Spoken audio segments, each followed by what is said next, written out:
Hey, friends. I am Dr. Patrice Buckner Jackson, but you can call me PBJ. Welcome to another episode of Disrupting Burnout. Friends, listen, July is back to school with PBJ, and this month, we are dedicated to our educators. Whether you are a teacher in the classroom or an administrator, a principal, an AP, if you work at colleges or universities, if you are a trainer at your job, if you are an educator, this month is dedicated to you. I don't know if you've listened to my story, but this work started so that I could serve my people, I could serve educators and give you what I know that we need to keep serving and doing the deep work that we do. So, friends, listen. I know that we're still in summer, and we are. And for some of you, that means you have some off time. For some of you, that means you're still working. I know we're still in summer, but I think it's very important that we think about a few things about August before we get there. Sometimes August comes in like a Mack truck, and it's almost like you weren't ready for it. You will be ready for it this year. I want to make sure that we give you what you need so that you are preparing your heart, your mind, your body, your family, your home. You're preparing all the things so that you can have the best school opening you have ever had. And I could not have a better guest to kick off this back to school series than the woman I am about to introduce you to.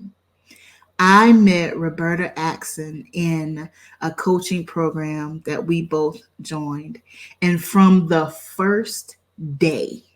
from the first day of this coaching program, you can't be in a space with Roberta and not be impacted by the love of God. Like you can't. You can't be around her. You can't be close to her without feeling the impact of love. That is who she is. And this woman is an educator. She's a mentor. She's a transformational leader. She's a speaker. She's the founder of Teen Moms to Beyond. She will tell you more about that. There's so much that she brings to the table, but I want you to know that the love that you experience through engaging with Roberta Axson. We met online, we connected online, but this woman got in her car and drove to Augusta, Georgia to give me a hug. This is who she is. So listen, without further ado,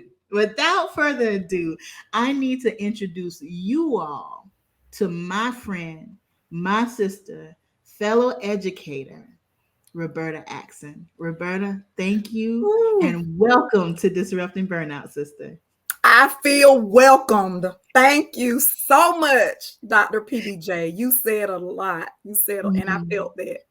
I felt that. Yeah, Thank you. you are a lot, and I love it. I love it all. I love it all. So, Roberta, let's get started because I know by now they're wondering who is this woman. So, tell the people who you are. Well, yes, ma'am. My name is Roberta Axson, and I get to serve in a capacity as a mentor, as an educator, as an empowerment leader. Yes, an empowerment leader, and the founder of Teen Moms to Beyond. And basically, the Teen Moms, the number two beyond, is because I am a second generation of being a teen mom. My mother had me at the age of 16, and I had a child at the age of 15, but it stopped there. It stopped there. So the community where I am serving as the founder in Teen Moms to Beyond is basically to provide resources and support so that we can maintain and sustain families, restructure, rebuild, whatever we need to do to be that resource and support one family at a time so that they can build and sustain their legacies to be better, to be beyond where they are, to get what they need. So I am honored that God would give me such a vision in this earth for such a time as this. Listen, I felt that all over my body. I felt that all over my body. What you are bringing to the Teen Moms to Beyond community, but also think about every community that those women impact. Every community that those women impact and the restructuring of the family. As an educator, I know you have seen the outcomes and the consequences in your students. of having a teen mom or even being a teen mom. But I know you didn't just pull this out the air. So tell us your story, because you are a nurse, you are an educator moving into leadership, but it didn't start there. Mm. Dr. PBJ, when I think about that conversation in that doctor's office, close to 40 years ago now, because my son will actually be 37 in August. He will actually be 37. And going to the doctor and not receiving prenatal care for over half of the pregnancy because I just did not know. I did not know that I had life growing inside of me. But who would have thought that God would use that life to propel me into such areas to where I truly can make a difference? I truly was able to do something different. And so when we talk about the classroom, we talk about the doctor's office, from being a nurse, from that nurse visiting me that night saying, you still have a chance. This child is going to be dependent on you. What will you do with your life? And then the doors opening to where I can begin a career as an LPN, and then on to becoming a registered nurse, and on to becoming a healthcare science educator, to where I'm now educating those students to go into the field of healthcare. But it started in that doctor's office with that conversation from my doctor saying, it's something that you did a long time ago, because I didn't even know, again, I didn't even know I was pregnant. And so removing myself from that month of getting pregnant, having consensual sex, saying yes to something that I didn't even realize what I was saying yes to. And fast forward to sitting there numb and shamed and disappointed, depressed. I mean, it was just so many emotions attacking me at once. And my mother, just to think of her, thinking about, she had recently lost her mom 5 years prior to her getting pregnant at the age of 16, losing a mother at the age of 11. And 5 years later, you're pregnant with your first child. And now that child is having a child. So what can we do differently? Hearing the voice, but then it's like the muffled sound of your pregnant. Like, what does that really even mean? I didn't know. What am I going to do with this? Can I give it back? Like, all of that coming forth with a force that I could not control. I could not redirect it in any area. This is in me. You mean to tell me something that I did is now in me still? The ignorance of sometimes making those decisions and you don't know what you did.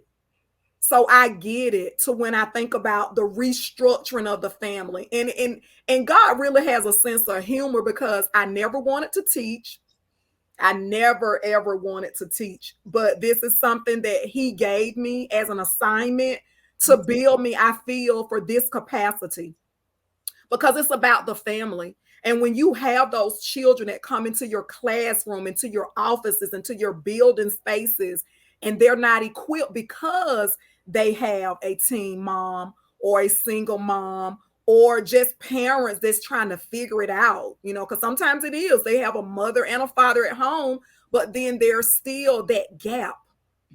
And so the restructuring, the assignment, the call, the burden, the weight of it, it is so big. That's why the beyond is the focal point. It's not that we're going to focus on a teen mom always, because the heart that I have is when there's a young girl that's pregnant, we hover over that young girl. We make sure the baby has Pampers. We make sure the baby has formula. But then as that child is growing up, that child becomes 1 and 2 and 3 and 4, and that teen mom is continuing to grow. Where's the support? I had to figure it out. I was in high school with a 3-year-old. Come on. I had a 3-year-old, but nobody thought about that, maybe, that I still needed help. I still needed guidance. I needed support. And I had people saying, well, you just need to just get a job and just, you don't need to go to school, because of course the environment that you're in, your classmates are getting accepted to colleges. That's really not your path at that time. Not say that it couldn't be, but at that time. So what do I do? I didn't know, but sometimes as a young mother, we don't know the questions to ask. Yeah. And so for me to be able to go back and reach for the ones that are assigned to me, because I know I'm not here to save the world, that is not my assignment.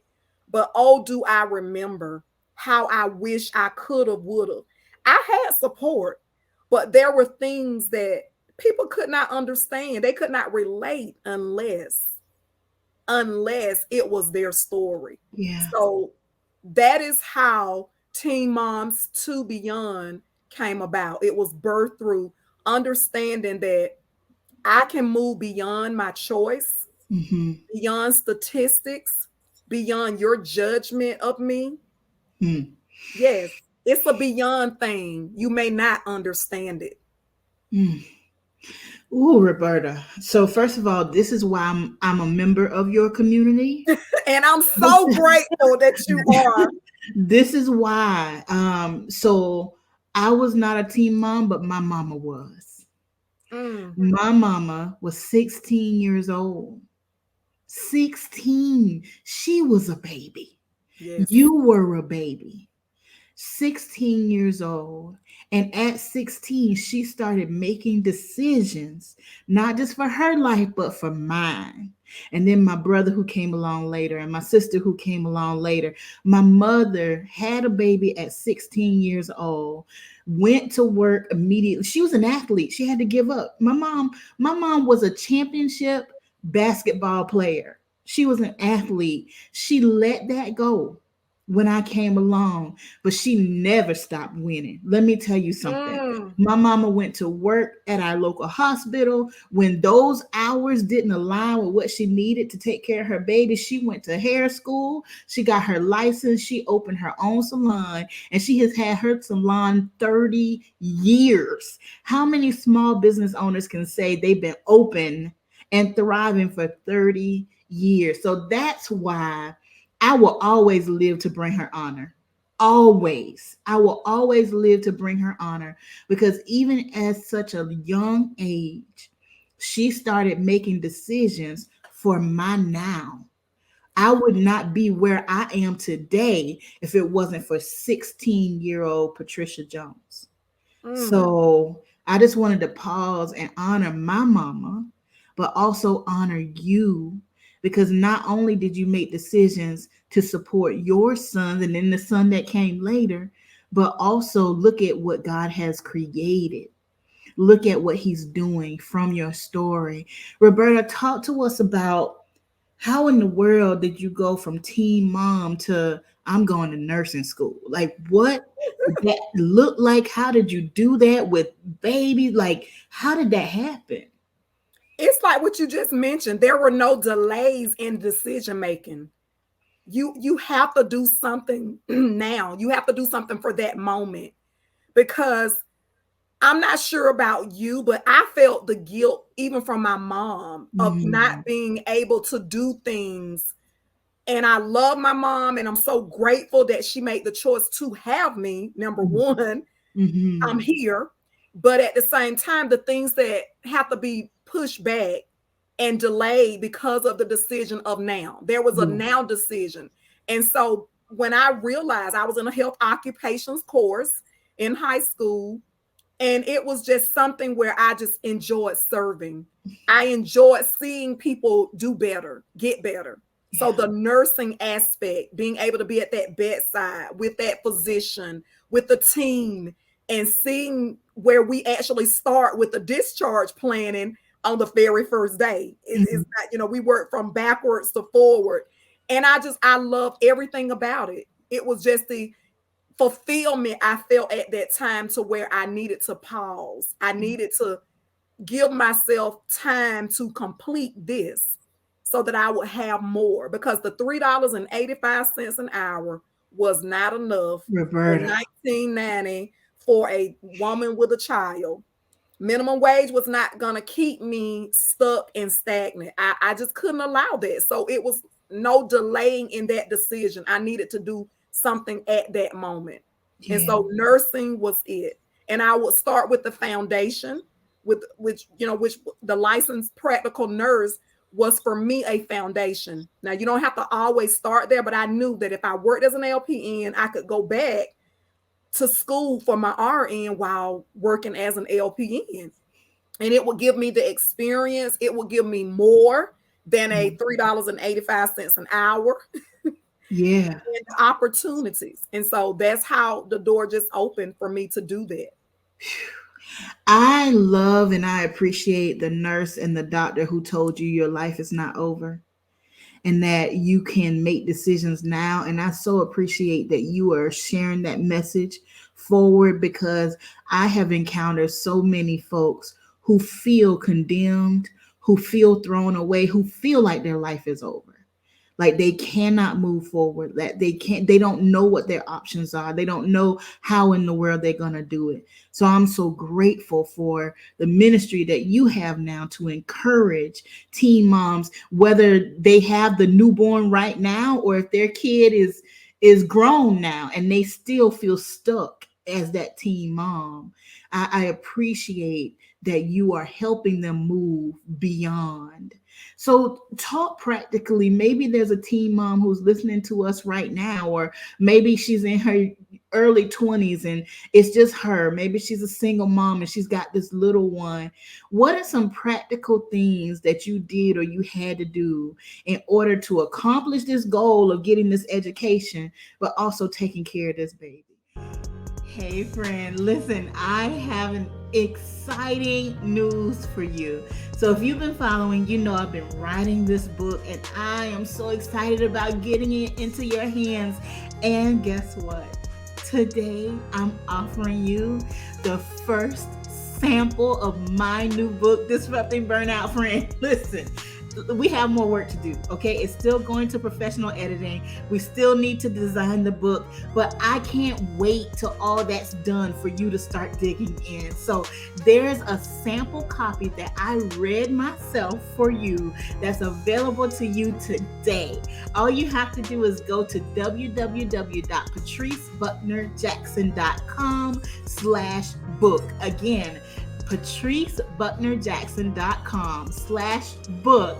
Grab your sample, listen to the sample chapter, and listen, let me know what you think. I cannot wait for you to hear this book. Friend, go grab it today.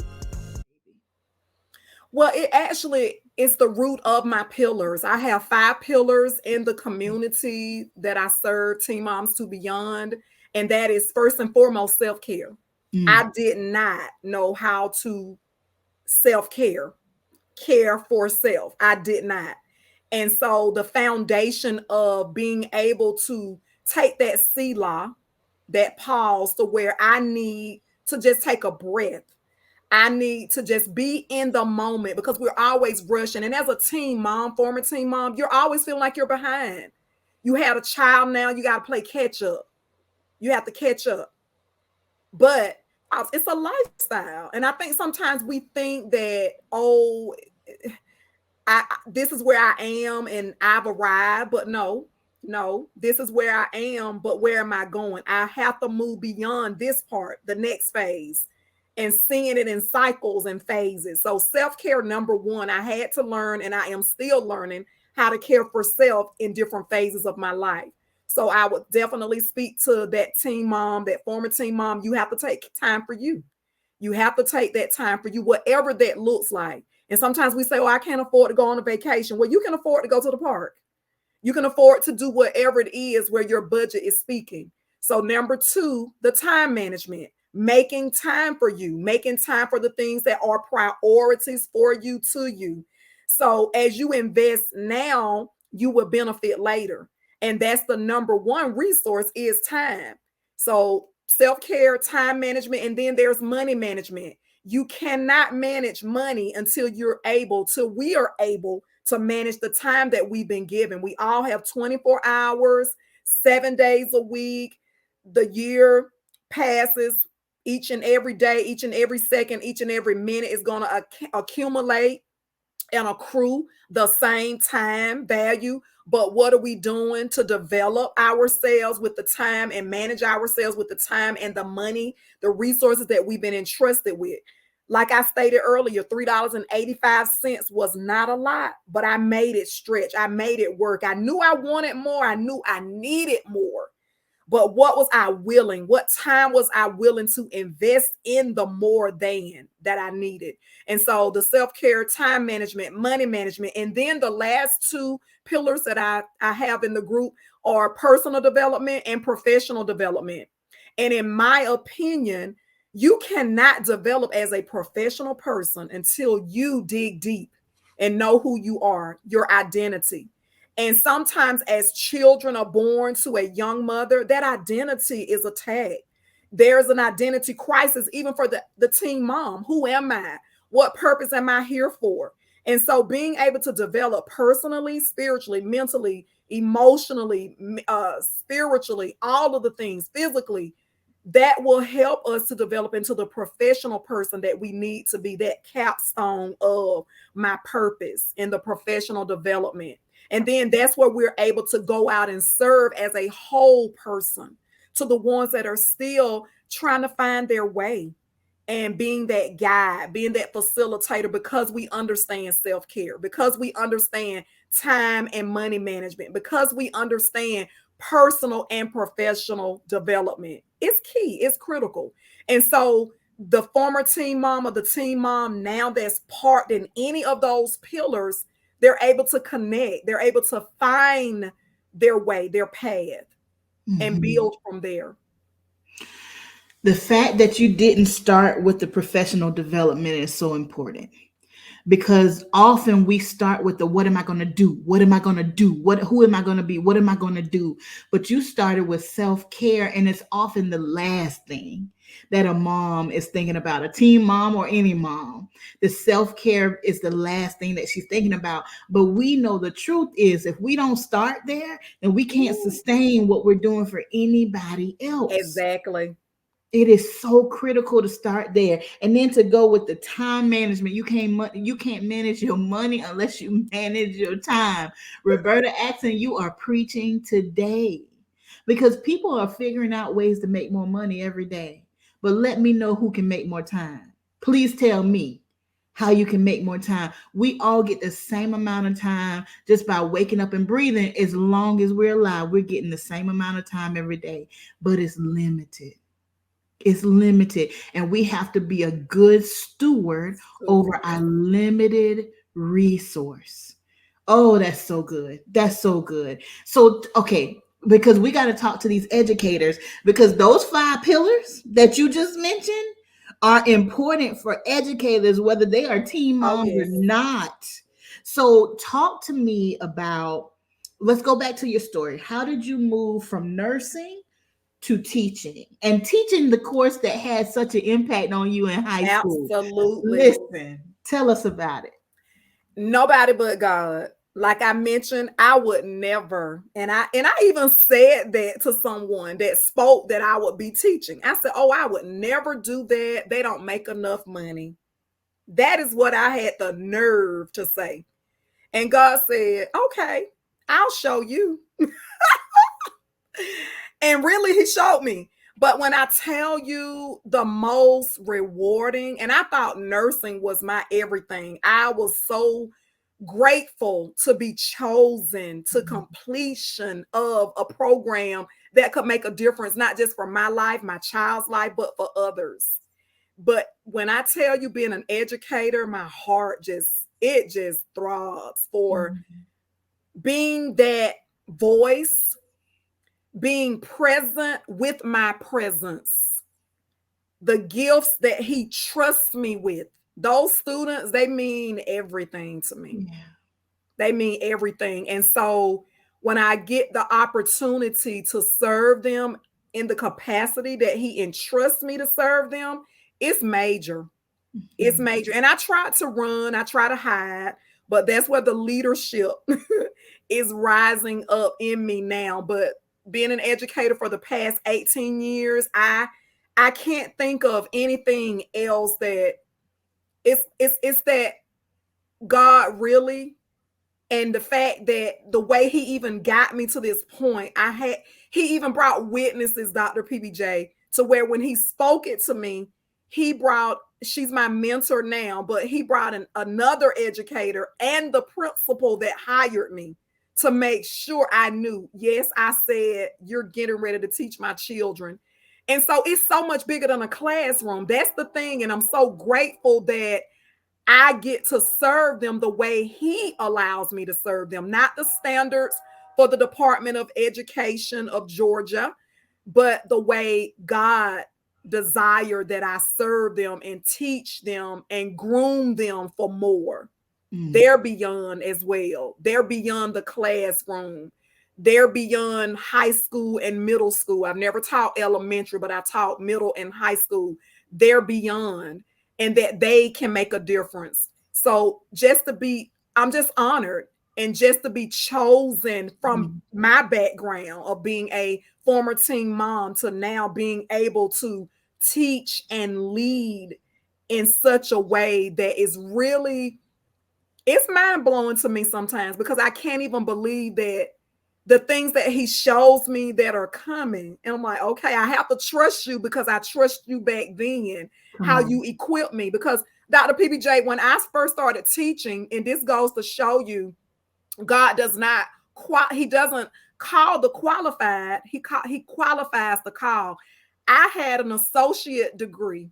I only had an associate's degree in nursing. And I had a colleague of mine to say that an associate degree is not a degree. And I was Mm. offended by that, because I'm just like, I worked very hard for that nursing degree and passing the state board for my nursing license. And the fact that sometimes people just don't see an associate's or a licensed, a practical nursing program as equal or adequate enough. But this is why we have to be in these classroom, in these buildings, offices, space, to tell the students it doesn't matter where you start, just start. Yeah. You start with one step. And so being in place, I truly have to cooperate and co-labor with God, because I look at sometimes the ones that are left behind because they're not the gifted or the chosen. I know how that feels. And for him to choose me for such a time as this, to educate, to not just teach and touch with a heart for them, but to also love them and lead them to where they need to be. So I'm just honored to where this door opened for me to pursue this career, because when I think back from nursing to education to whatever else is on his agenda, I just want to align myself and agree with Mm. whatever else he Mm. has for me. That's the amen. It is so. We say amen because we agree. Mm-hmm. And that's the key. Just agree. Just Obedience agree. is the success. It whatever the outcome is up to him, but the obedience is the success. But at this point, Roberta, you have had students, 18 years of students that you have impacted their lives. And I know they come back and see you and they check in with you because I know what kind of impact you have. I know how you show up in a room. So I can only imagine being your student and having you pour into me. But I also know that when you are the person that pours, it costs you something.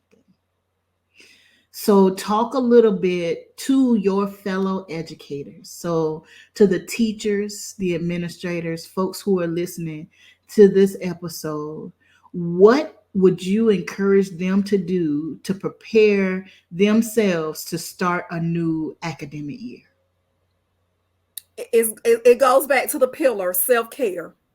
What does that look like? You may need to define it, because sometimes the academia in us, we want to, analyze, but we need to normalize Ooh. and not analyze so much as an educator. We have to take time for self. We have to take time to take those deep breaths to where our lungs can really feel the capacity of oxygen. We need the oxygen. We need that breath. We need life in us, because we give so much to other lives. So we need that return.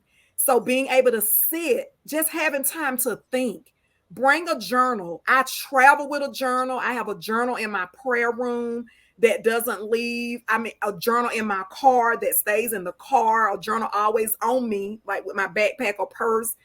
You sometimes you just need to sit with the thought. We Mm. have to take time to sit with a thought, not the thoughts, but a thought. What is a thought for today? And it could be refresh, a word for today. It could be steal yourself. Whatever it is, we have to normalize, not analyze so much the word self-care and what it looks like. And not that it has to look the same, because what my self-care regimen may look like at the beginning of the school year, it may not look the same after 1 month or 2 months or 3 months. Go back, just like we go to the doctor and we need a checkup, whether it be annual or however quarterly, we go back. So why not go back for that self-care check-up or check-in, maybe? Mm. That's so good. That is so good. Oh my gosh, that's so good. So the self-care, and to think about it now. Like, don't wait until you get into the throes of August. Your students are in your classroom, the demands are happening, and you are trying to figure out how to chase your tail. You're trying to figure out how to no, you can make a plan, like be intentional. I love the way you have planted journals in every space of your life so that you can have think time. I think one of the biggest losses that we had since the pandemic is our think time, because we're going from one screen to another screen to another screen to in person now to another screen, that we don't ever stop Yeah, and just overwhelming. yes, it's overwhelming. Our brain was not created to process information, not this amount of information, and it has nothing to do with your intelligence. It's because you're human. We were not created to process in this way, and we're not even allowing the process to happen, right? So just setting yourself up for success to make sure you incorporate some think time. Think. What are some things, Roberta, and we're going to bring it to a close, but what are some things like throughout your days with your students? So you are in the classroom, and I know you got professional learning and conferences and this and that and all those things. What are some things that you do throughout your days to kind of get that Selah, as you say, that moment of rest? Well, I enjoy music therapy as well. I do soaking where it's just instrumental music to where I'm not trying to sing a song, Yeah. no words. And it could be some Beethoven, Mozart. It could be just listening to the water Mm. or the rain, the elements.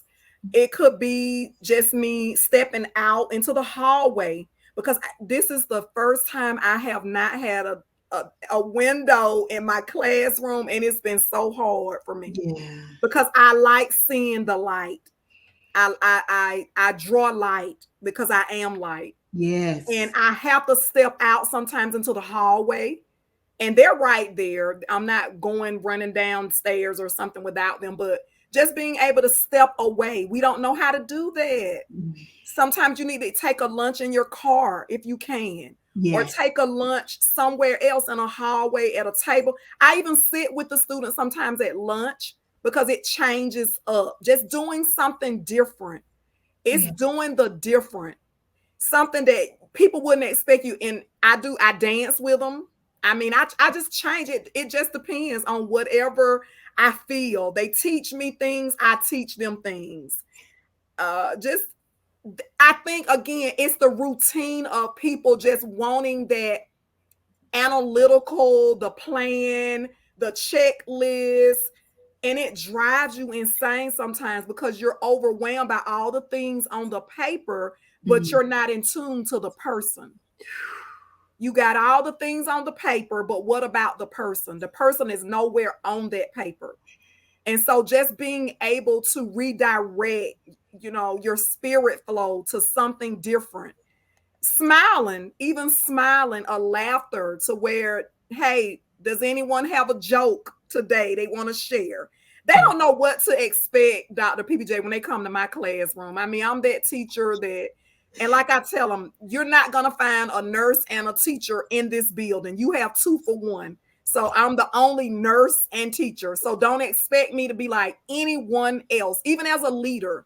When I walk into my next role as an administrator, they're not going to have a principal, an assistant principal that's also a registered nurse, because I will always keep my nursing license. Come So on. it's just knowing who you are and what is Woo. it that feeds your spirit, your soul, your person.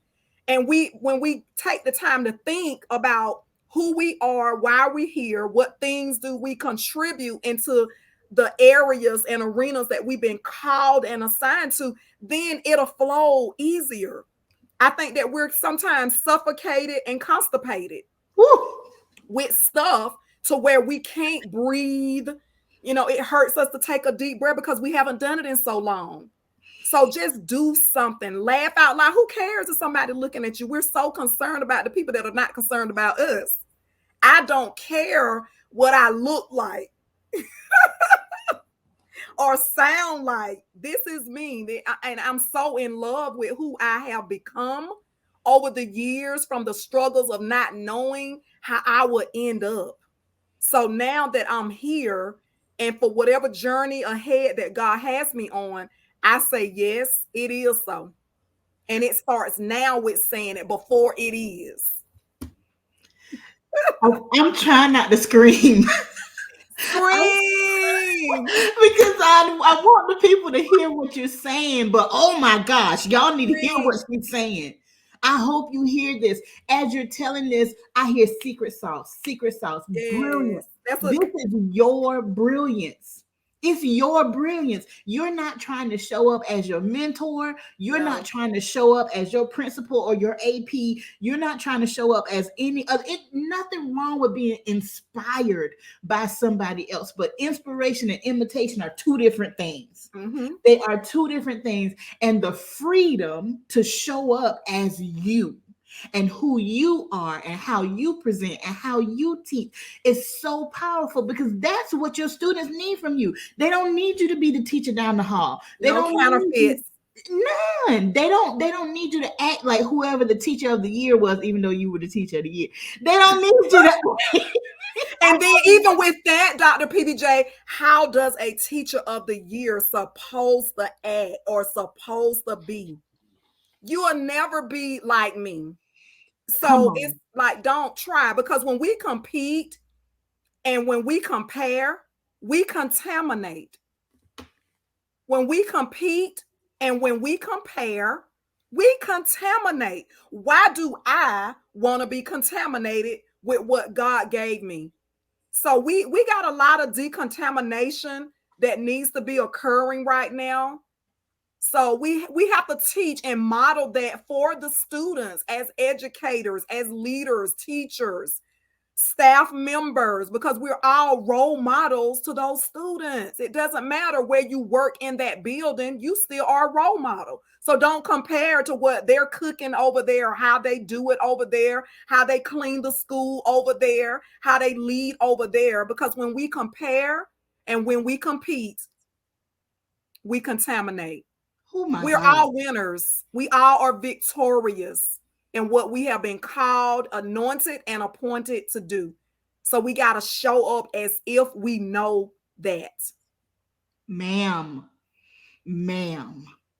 When we compete and when we compare, we We contaminate. contaminate. I cannot with you today. That's the truth. Yes, you can. Yes, you can. Yes, you That can. listen, that's the truth. That's the truth. And it's so powerful. And it's easy. It's easy to slip into it, right? Because you Mm-hmm. might be watching somebody to learn. You Mm-hmm. might be watching somebody, right? To or paying attention to see how you can tweak or do something. And before you know it, you're comparing yourself to that person and competing with that person. And you have lost what you were created to bring. Your school Exactly. is not the same without you.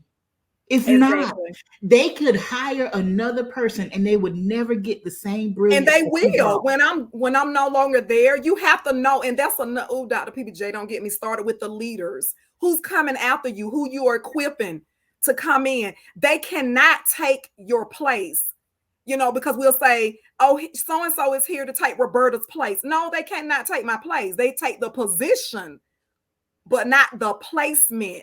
They're not me. So, but sometimes as leaders, as educators, we're threatened by the ones that will come. Who will we pass the torch to? We got to pass the torch. We're not going to always be in that same place. So we have to be willing to submit to the next. Yes. So if we submit to the next in us, then we're able to submit to the next person and what it is that they must do. I love my mentor. I have two mentors. One of my mentors, who was a healthcare science teacher, retired. She said these words to me 19 years ago when I first started teaching. She said, "I want you to take this program and I want you to make it better than what I did." Yes. I will never forget her. And I was shocked that someone would say that out loud. Yes. We'll say, "I know she's going to be better than what I did. I know." But she spoke it to me and it activated me, Dr. PBJ, to where I knew now moving forward how to tell somebody, "I want you to make this better than what I did." Because guess what? At the end of the day and all day, it's for the children. All Now, day. is it really for you or about you, or is it really about our children? In my books, in every book, it's going to always be about the children, because I was that child that was looked over in that classroom at times. So it's going to always be about the children, and not always the gifted ones and the ones that have the 4.0. Right. Right. And let me say this, not always the ones that are aware of their gift. Because there are Exactly. gifts that are hidden in your classroom. Those babies don't even know the gift inside of them because they haven't had anybody to To shine a unlock. light and to call out Mhm. brilliance. So don't think just because they can't see it or because you can't see it yet, don't think that there's It's not not a there. gift and there's Woo. not brilliance. If there is breath in their body, there is Yes. brilliance in that child. Yes. Point blank. So we Yes. need our educators to look beyond the curriculum and look beyond the GPA and see the person. See the See the person. people that you're showing up for every day. When you can see the person that you're showing up every day, you don't get caught up in all the mandates and all the changes and all the stuff. Yes, that happens and it can And be they're going to be there. overwhelming. That's not going to leave. That's not But going to the way change. we approach it. That's not going to change. That's not going to change. But that doesn't have to be your focus. Mm. It doesn't have to be your focus. Why did you do this in the first place? Why did you choose this, or why did it choose you? If you didn't choose teaching, why Mhm. did teaching choose you in the Go back first to the think place? chair. Go back to the think chair. Think about it. There it We is. have to go back. That why. That why. Why am I here? Yes, ma'am. Yes, Why was ma'am. I chosen for this, or why did I choose this? My goodness. Ooh, okay, Roberta, we gotta let these folks go. But before we do, you have something special coming up in August, and I need you to let folks know what is going on with Teen Moms to Beyond in August. Yes, it is that time now that we would gather former teen moms, single moms, women born to teen moms, or supporters. If you're called into this room, we want you to be there for the Beyond the Birthing experience. It Whew. is going to be an event that is going to inspire and ignite you beyond. Your beyond is waiting. And sometimes we get caught up in our past, but this is not about our past. It's beyond the past. It's beyond the choices that we've made that did not agree with our destiny and our purpose. Yeah. So we are so excited. It's August 26th, 2023, and it's going to be held on the south side of Atlanta. If you want more information for purchasing tickets, you need to go to Teen Moms, the number 2, beyond.net. Again, that is Teen Moms, the number two, beyond.net. And we are hoping to see you. In fact, we will see you. I'm going Yeah. to go ahead and just make that claim that we will see you. And if it's some reason that you can't be there, support someone that you know that needs to be in the room. Because on Mhm. the website, I do have a place where if you would like to sponsor someone, please be that person that will be willing to sow into another young lady's life so that her family will feel the impact of this event beyond the birthing experience.